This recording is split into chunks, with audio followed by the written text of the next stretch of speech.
Bonjour à tous, salam alaikum. Aujourd'hui, nous allons approfondir le domaine qui nous intéresse, à savoir la psychologie tirée de la médecine islamique. Mais qu'est-ce que cette psychologie tirée de la médecine islamique? Qu'est-ce que Dieu nous recommande comme type de psychologie, comme comportement, comme introspection de soi, comme réflexion? Et en quoi ces recommandations sont ce qu'il y a de meilleur pour nous, pour notre équilibre, pour notre bien-être? Alors quand on est croyant, on est attaché à la parole de Dieu. On est attaché au texte parce qu'on sait que la connaissance s'y trouve et que Dieu de surcroît ne veut que le bonheur de sa créature qu'il aime. Pour les non-croyants en revanche, nous proposons le défi suivant. Essayez ce que nous avons à proposer. Essayez et constatez par vous-même les résultats. Et les résultats seront visibles dans tous les aspects de votre vie et de votre quotidien. En tant qu'homme, en tant que femme, en tant que mari, en tant qu'épouse, en tant que salarié, en tant que citoyen. Une science traditionnelle est une science simple, mais c'est surtout une science qui est gratuite et qui tranche aujourd'hui avec la marchandisation de tout. C'est la gratuité de la science traditionnelle qui prouve son authenticité. Ceux qui soignent gratuitement, qui ne soignent pas pour de l'argent, soignent réellement. La psychologie tirée de la médecine islamique a pour caractéristique justement la gratuité et la simplicité qui fondent son efficacité. La psychologie moderne, au contraire, avec toutes les ramifications qu'on lui connaît, psycho ceci, psycho cela, coûte très cher d'une part, et d'autre part produit une sorte de brouhaha indescriptible. En effet, et malheureusement, les spécialistes en tout genre passent aujourd'hui plus de temps à exprimer leurs divergences qu'à soigner les patients, ce qui fait qu'on pourrait dire qu'il existe au final autant de psychologie qu'il y a de psychologues. Et c'est nous, comme d'habitude, qui nous trouvons confrontés à ces contradictions. Nous qui, au contraire, avons besoin de certitude. Donc la science que nous connaissons aujourd'hui est une science dite expérimentale. Et cette science nous a fait disparaître de nos radars la science véritable, la science traditionnelle, qui n'est ni expérimentale, ni empirique, mais qui est issue de la révélation. Et comme nous allons le voir donc avec l'exemple de la psychologie, au regard de Dieu lui-même. Donc le verset à partir duquel nous allons travailler aujourd'hui et dans les vidéos qui vont venir est le verset 34 de la sourate 4, qui commence par Ar-rijalu qawwamuna 'ala an-nisa. Les hommes ont la charge des femmes. Alors pour rappel, parce qu'il semble que c'est important, on n'approche pas un texte sacré comme on approche une recette de cuisine. Il nous faut faire preuve d'humilité, de délicatesse, mais surtout de méthode et de rigueur. En effet, donc il nous faut respecter le travail qui a été fait par les anciens, car en aucun cas notre interprétation peut venir en contradiction avec le logiciel islamique pris dans son ensemble. Et malheureusement aujourd'hui, on peut constater l'inverse qui se produit tous les jours. Donc Dieu nous donne lui-même le cadre de son verset, car il l'a révélé en réponse à une difficulté qu'éprouvait un couple qui était venu demander conseil auprès de notre bien-aimé prophète, paix et prière soient sur lui. Donc, la science traditionnelle qui va nous permettre d'établir le bon comportement, les qualités attendues par le mari et par l'épouse se trouve ici, dans ce verset. Car c'est la réponse que Dieu a donnée, Dieu lui-même, dans ce contexte particulier. C'est ainsi que donc notre vidéo va être organisée en deux parties. La première, nous allons présenter la science des lettres, qui est la méthode que nous utilisons et qui va nous permettre de travailler notre matière première, donc à savoir le texte sacré, le Coran, et plus particulièrement donc le verset qu'on vient de citer. Et la deuxième partie, dans laquelle nous allons définir, à partir de ce qu'on aura vu dans la première partie, deux portraits divins, à savoir celui de l'homme et celui de la femme, au regard de Dieu lui-même. Nous ne pouvons pas travailler à partir d'un verset sans méthode et sans rigueur. Et la méthode donc, que nous avons choisi d'utiliser pour travailler à partir de notre verset est la science des lettres. Et nous l'avons choisie car elle est la plus adaptée aux difficultés qui sont liées à notre époque. Donc la science des lettres est une méthode qui a été dévoyée, mais dont nous allons retrouver le sens et l'objectif premier, si Dieu le permet.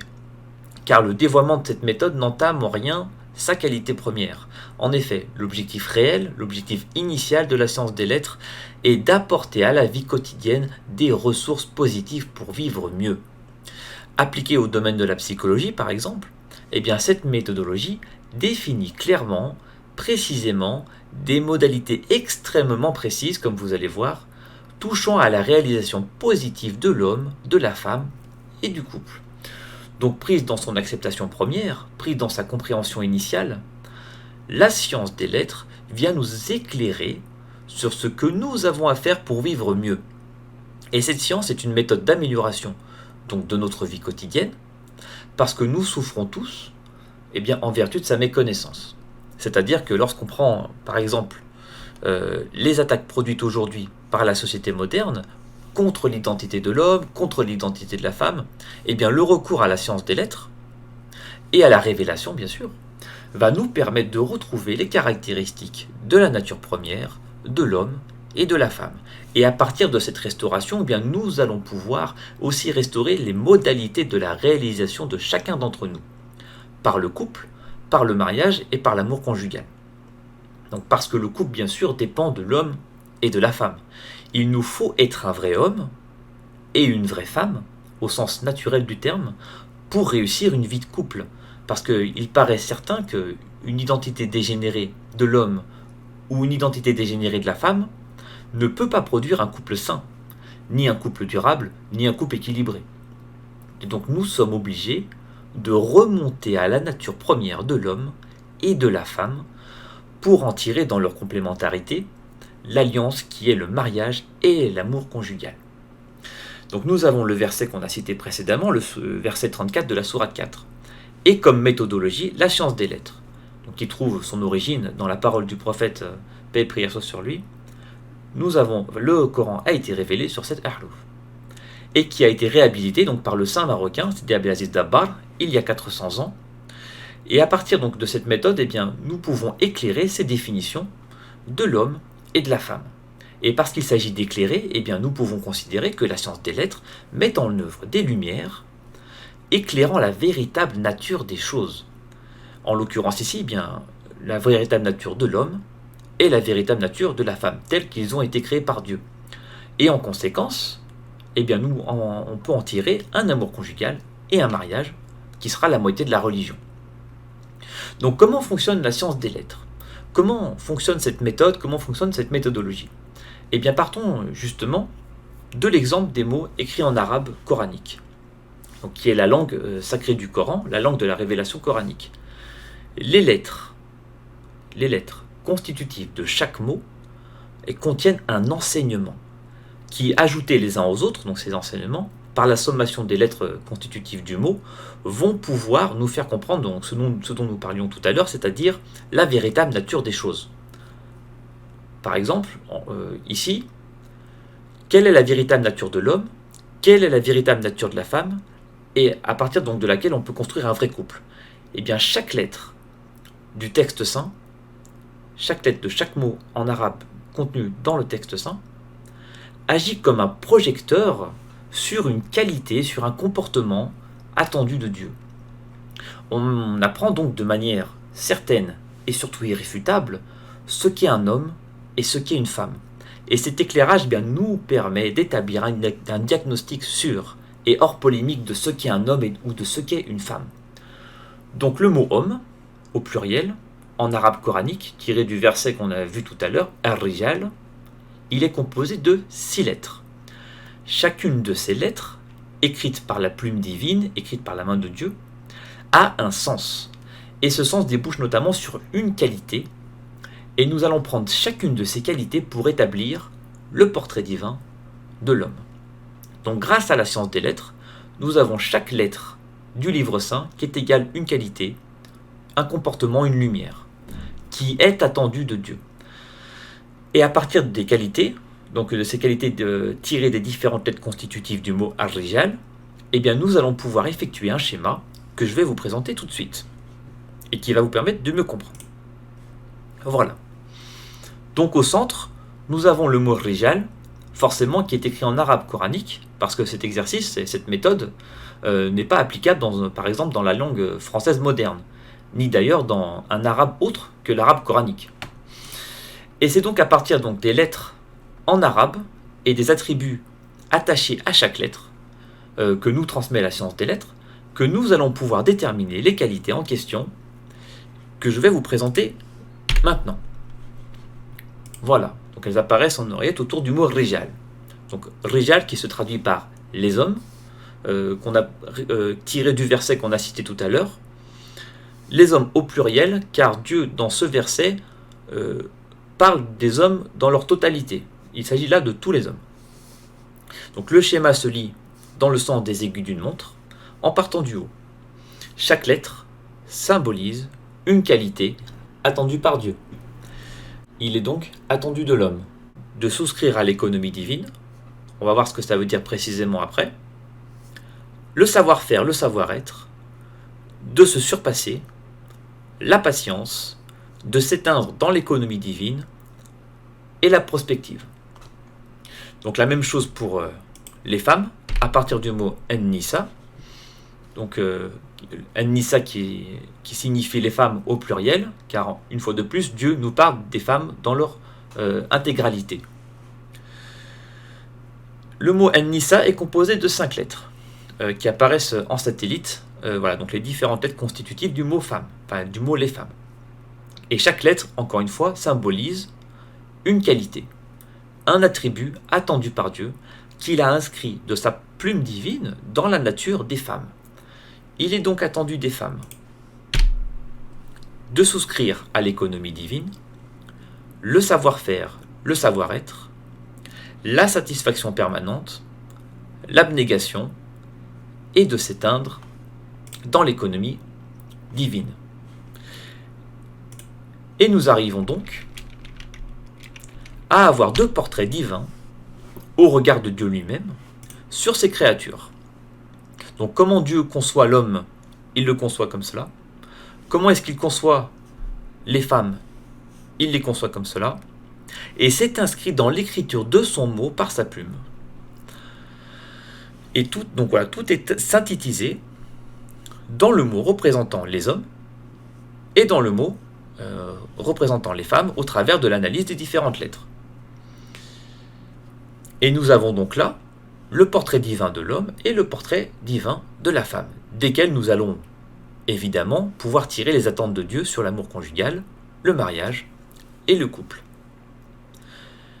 Et les attentes de Dieu sont forcément une sorte de programme positif qui ne peut conduire qu'à la réussite du couple, car Dieu ne veut que le bien de ses créatures. Donc quelle que soit la réputation aujourd'hui qu'on puisse faire à la science des lettres, ou même à Dieu lui-même, d'ailleurs, voilà, eh bien nous sommes là dans une perspective positive de restauration des objectifs positifs de la tradition.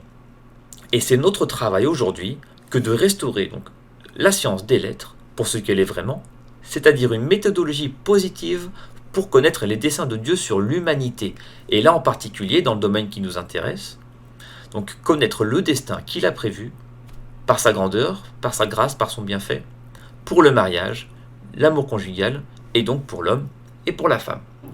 Donc pour conclure sur cette méthode et pour pouvoir entrer dans la deuxième partie de cette vidéo, eh bien, cette méthode sert à bâtir, ou plutôt nous voulons rebâtir la science des lettres avec son objectif initial. Il faut comprendre donc que celle-ci sert à bâtir toutes les sciences. La science des lettres sert à bâtir toutes les sciences à partir de la révélation coranique, et que ces sciences sont par définition, comme nous venons de le voir, dans le cas de l'homme et de la femme, contenues dans leur nom, dans leur définition.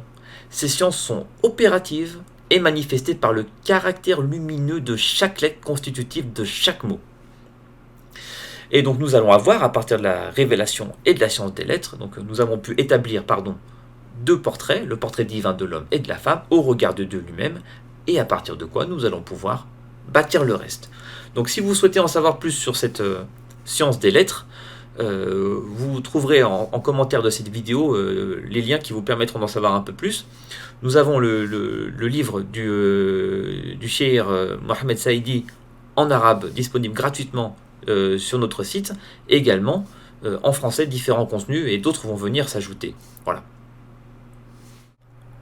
On entame maintenant la deuxième partie de notre vidéo.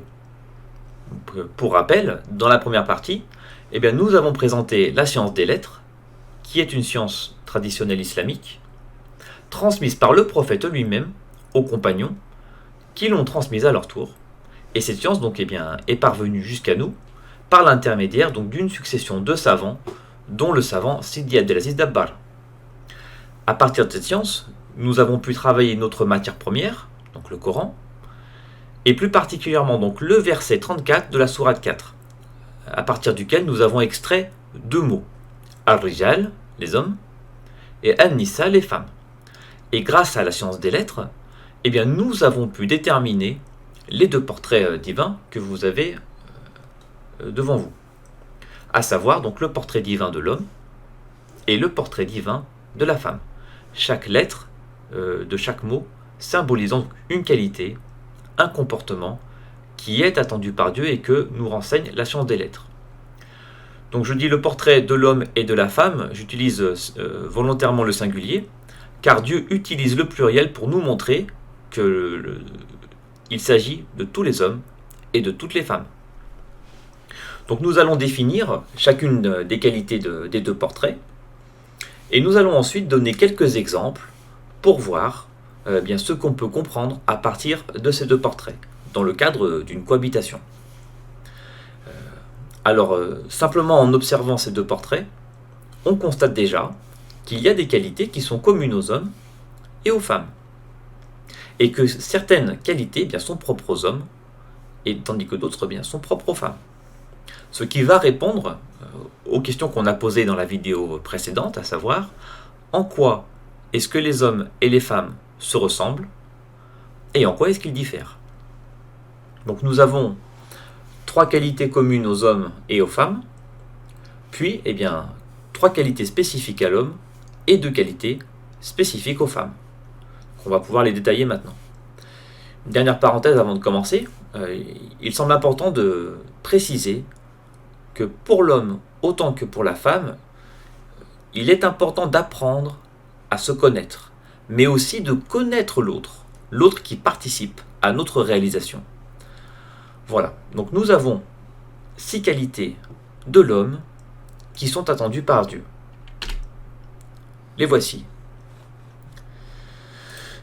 Donc, la première qualité qui est attendue de l'homme est qu'il souscrive à l'économie divine.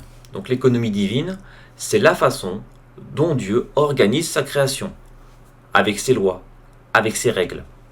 Donc cette qualité implique, de la part de l'homme, une connaissance des droits et des devoirs qu'il doit accomplir en termes de bienséance. Il s'agit par exemple de respecter la loi naturelle, mais bien pour pouvoir jouir de la vie terrestre dans un cadre sain, un cadre défini par Dieu lui-même. Donc souscrire à l'économie divine et aux prescriptions divines peut sembler être une contrainte, peut sembler être une forme de contrainte, mais il s'agit en réalité d'une miséricorde, d'un bienfait. Et en effet, si chacun fait ce qu'il veut, si plus personne ne respecte aucune règle, c'est l'anarchie et le chaos. Donc souscrire à l'économie divine implique, par exemple, de ne pas voler, de ne pas agresser son voisin, de respecter le code de la route, voilà. C'est une qualité qui n'est pas spécifique à l'homme, c'est-à-dire on la retrouve autant chez l'homme que chez la femme. La qualité suivante, donc, c'est le savoir-faire et le savoir-être. En effet, une fois que l'homme a souscrit à l'économie divine, qu'il s'est engagé à respecter les règles et les lois, il doit acquérir du savoir, de la connaissance. Car ce savoir et cette connaissance vont lui permettre de trouver sa place au milieu des autres, trouver sa place dans la société et de s'y épanouir. Donc ce savoir peut prendre plusieurs formes. Il peut s'agir par exemple l'apprentissage de la langue qui va lui permettre de s'exprimer, de comprendre un langage commun avec celui de ses voisins. Il peut s'agir aussi d'un apprentissage qui peut être par exemple d'apprendre un métier. L'apprentissage d'un métier qui va lui permettre de trouver son indépendance, de rapporter de l'argent. L'argent qui est une ressource indispensable bien sûr au bon fonctionnement du foyer. Il s'agit aussi de connaître les règles qui vont lui permettre d'interagir avec les différentes sphères de la vie privée et de la vie publique. de connaître les règles de bonne conduite. Donc comme pour la première qualité, cette qualité-là est présente chez l'homme et chez la femme. Donc ce sont des comportements qui sont attendus à la fois des hommes et des femmes. Il est ensuite attendu de l'homme une qualité qui lui est propre. C'est la première qualité caractéristique de l'homme. Il s'agit de se surpasser. Il est attendu de l'homme qu'il se surpasse. En effet, dans sa nature, l'homme est bâti pour faire face à l'adversité. Il a en lui tout ce qu'il lui faut pour faire face aux épreuves de la vie, pour endurer et supporter toutes les difficultés. On peut faire une parenthèse et préciser que, effectivement, la création, le monde, l'univers est en mouvement permanent. Ainsi, le mouvement que l'homme doit effectuer, ça doit être une ascension qui l'invite toujours à chercher plus, toujours à chercher mieux, à remettre en cause ce qu'il fait pour parfaire ses actes, pour qu'il soit valide au regard de Dieu. Et il doit éprouver en permanence sa sincérité. Sinon, si l'homme néglige cette qualité, si l'homme néglige cette nature, il s'enlise dans une sorte d'immobilisme, qui est un immobilisme illusoire en réalité, car en fait c'est une régression. Et cette régression, elle est destructrice. Donc un des symptômes de l'écroulement de cette qualité aujourd'hui, il se caractérise par exemple par ces hommes qui passent leur temps à se plaindre. Ce qui est d'ailleurs insupportable pour tout le monde. On le voit bien. Je vous invite éventuellement à regarder votre quotidien avec cet œil d'expert. Dès lors qu'un homme se plaint, c'est insupportable. Voilà. Donc messieurs, vous n'êtes pas faits pour vous plaindre, mais vous êtes faits pour encaisser. Vous êtes faits pour être robuste, pour être solide. Donc arrêtez de vous plaindre et faites preuve d'un peu plus de force. La qualité suivante, qui est la deuxième qualité spécifique aux hommes, est la patience. L'homme est patient par nature. Il a en lui tous les ingrédients nécessaires pour garder la maîtrise de lui-même en toutes circonstances. Donc l'homme ne doit pas faire preuve d'impatience, mais doit faire preuve de patience. Quelle que soit la situation, quel que soit l'événement auquel il doit faire face. Si l'homme n'est pas à la hauteur de cette qualité, si l'homme n'est pas à la hauteur de cette nature, malheureusement, il suffira d'un seul manquement pour que ce soit le manquement de trop. Parce que un manquement de l'homme vis-à-vis de la patience peut être très lourd de conséquences et peut être catastrophique. Donc l'homme ne doit pas céder à la pression, l'homme doit garder la maîtrise de lui-même. Messieurs, s'il vous plaît, ne vous énervez pas. D'ailleurs, il est intéressant de remarquer que la patience intervient après le surpassement, car c'est dans le surpassement que l'homme apprend la patience. Voilà, donc cette nouvelle qualité nous permet d'établir un diagnostic de la société actuelle où l'on voit malheureusement les hommes qui agissent comme des bêtes et qui s'énervent pour un oui, pour un non. La qualité suivante, c'est de s'éteindre dans l'économie divine. Donc si on regarde au niveau des lettres arabes, on verra le alif qui se répète. La première fois, il s'agissait de souscrire à l'économie divine, et on passe de la souscription à l'extinction dans l'économie divine. Donc il s'agit là pour l'homme de passer un cap qui est d'une importance considérable, car dorénavant, il incarne les règles telles qu'elles ont été établies par Dieu. Donc il devient un reflet visible de la loi divine, qui est pour lui comme une nature retrouvée. Donc comparé au premier alif, l'homme incarne l'ordre naturel établi par Dieu au travers des qualités qu'il a retrouvées durant sa réalisation, et ces qualités donc sont le surpassement et la patience. Ces qualités, il n'a pas pu y souscrire dans le cadre du premier alif, en effet, car il y a un ordre de progression qui est défini par l'ordre des lettres. Voilà.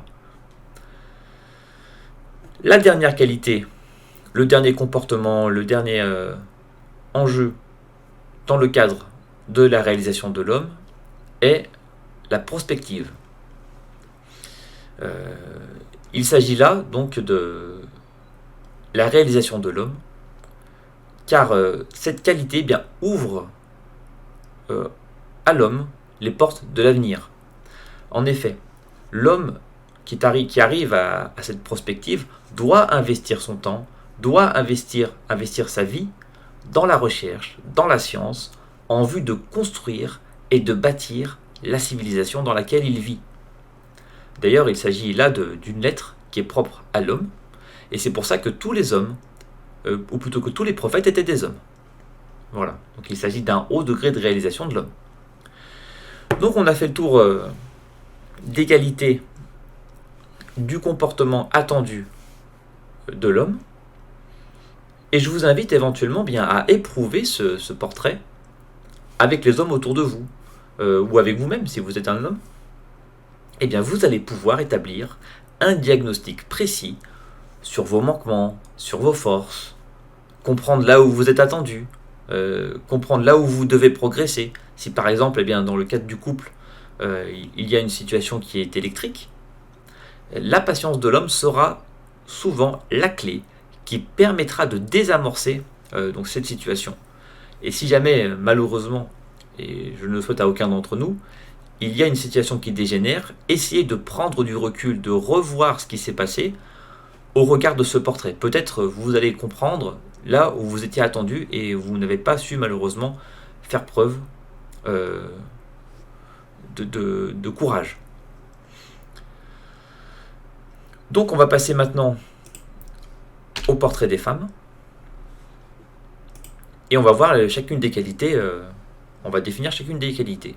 Donc pour les femmes, la première des qualités est de souscrire à l'économie divine. Comme pour l'homme, il s'agit bien de connaître les droits et les devoirs à accomplir en termes de bienséance.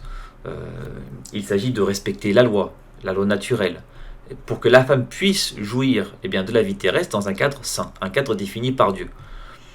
La qualité suivante, c'est le savoir-faire, le savoir-être. Comme pour l'homme, il s'agit pour la femme d'acquérir du savoir, de la connaissance, qui vont lui permettre de s'épanouir, de trouver sa place, et de trouver sa place dans la société au milieu des autres. Donc ça peut être par exemple apprendre un langage, apprendre un métier, apprendre ce qui va lui permettre d'interagir convenablement avec ce qui l'entoure, avec la sphère privée, avec la sphère publique. On va pas trop s'attarder dessus, voilà, parce que c'est comme pour l'homme, ce sont deux qualités qu'on trouve à la fois chez l'homme et chez la femme. La qualité suivante est la première qualité spécifique des femmes. Il s'agit de la satisfaction permanente. Donc la satisfaction permanente signifie pour la femme de se considérer à sa juste valeur. De se considérer à sa juste valeur. D'aimer ce qu'elle est. D'aimer ce qu'elle a. Et d'aimer ce dont Dieu l'a gratifié. C'est quelque chose de difficile pour les femmes qui ont des difficultés à se voir à travers, autrement qu'à travers le regard des autres. Donc c'est une qualité qui est difficile à réaliser pour les femmes. D'autant plus que les femmes, dans leur grande majorité, ressentent un complexe d'infériorité vis-à-vis de l'homme.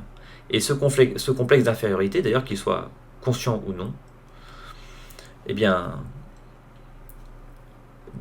détourne la femme de sa nature. Donc la faute de l'enracinement durable de ce sentiment d'infériorité doit être lourdement imputée aux hommes, qui n'ont malheureusement pas su comprendre la juste valeur des femmes. Et on aura l'occasion d'y revenir. Donc la femme se diminue à ses propres yeux, elle oublie ou méprise le fait qu'elle a été créée par Dieu et qu'il n'a rien oublié en elle. Il n'a oublié aucune des qualités qu'il a prévues pour elle. Donc elle n'a aucune raison de ne pas se satisfaire de ce qu'elle est.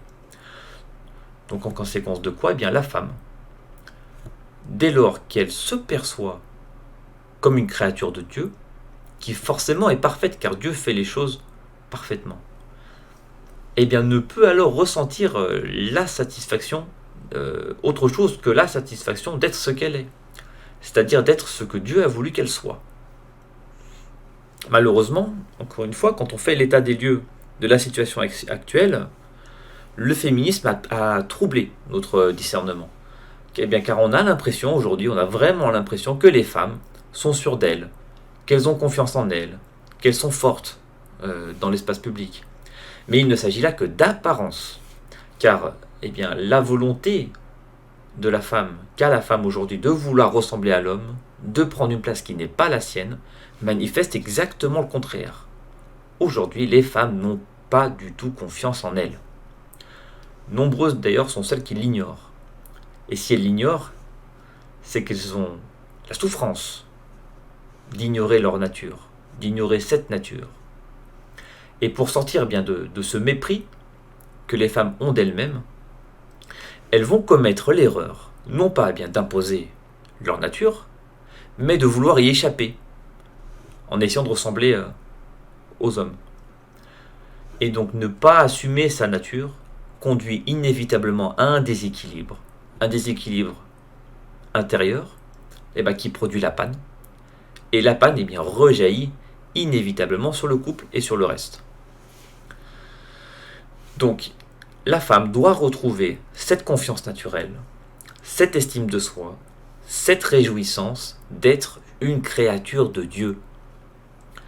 Et cette réjouissance, cette satisfaction permanente,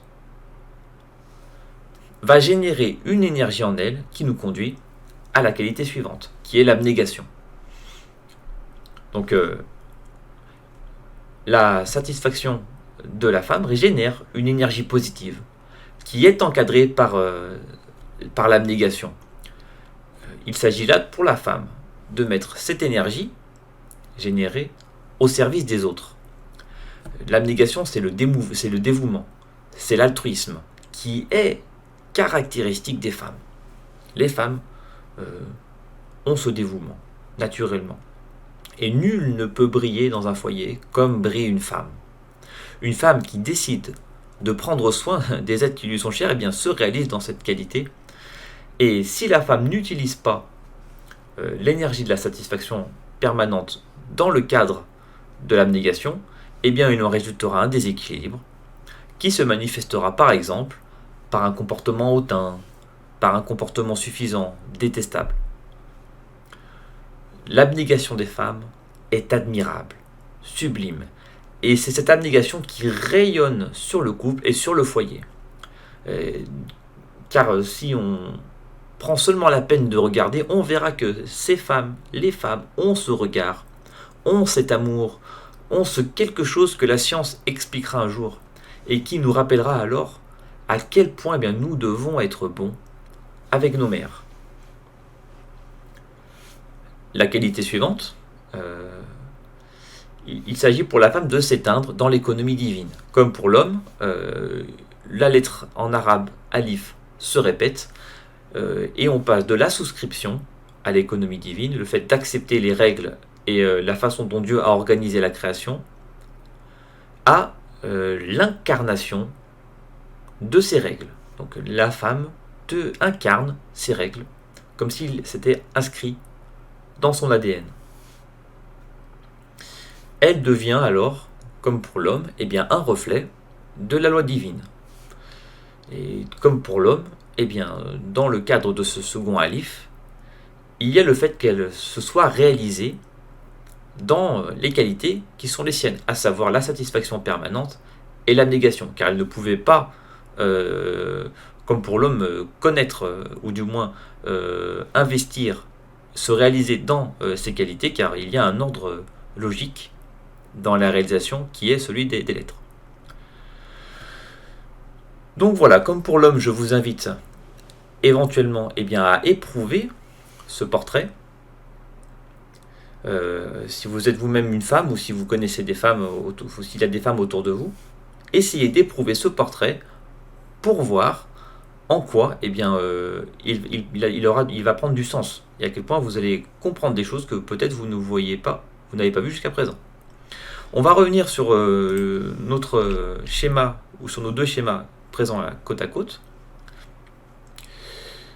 On y voit maintenant un peu plus clair. On a fait le tour des deux portraits. On a défini rapidement chacune des qualités qui est attendue de l'homme et chacune des qualités qui sont attendues de la femme. On remarque qu'il y a donc des similitudes et qu'il y a aussi des différences, mais qu'au final, eh bien, ces similitudes et ces différences font que ces deux portraits se complètent. L'un ne trouvant pas chez lui, ou trouvant plutôt chez l'autre quelque chose qu'il n'a pas. Donc il est important une nouvelle fois pour la femme, comme pour l'homme, d'apprendre à se connaître, mais aussi d'apprendre à connaître l'autre. L'autre qui participe à notre réalisation. Il s'agit de comprendre nos propres difficultés et également les difficultés de notre moitié. Car en connaissant bien ces deux portraits, on va apprendre, nous, qui sommes des hommes, qui sommes des femmes, à agir et à réagir en fonction de ces portraits et en fonction de ce qui est attendu bien de notre moitié. On peut prendre un exemple. On a vu qu'une des qualités des femmes est la satisfaction permanente. Donc l'homme ayant connaissance de cette qualité, ayant connaissance de cet enjeu, il va peser le poids de toutes ses paroles quand il parle avec sa femme. Déjà parce qu'il l'aime et parce qu'il veut prendre soin d'elle et qu'il ne veut que son bonheur. Donc est-ce que moi en tant que mari, ce que je dis participe à l'élévation de la confiance de ma femme, à la satisfaction qu'elle doit voir germer en elle, ou bien au contraire, est-ce que ça lui nuit? Auquel cas, eh bien, si ça lui nuit, il faudrait mieux que je fasse preuve de maîtrise de moi-même, et non pas d'impulsivité, et que je me rétracte. Voilà pour notre exemple. À partir de ces portraits, on va pouvoir également établir un diagnostic.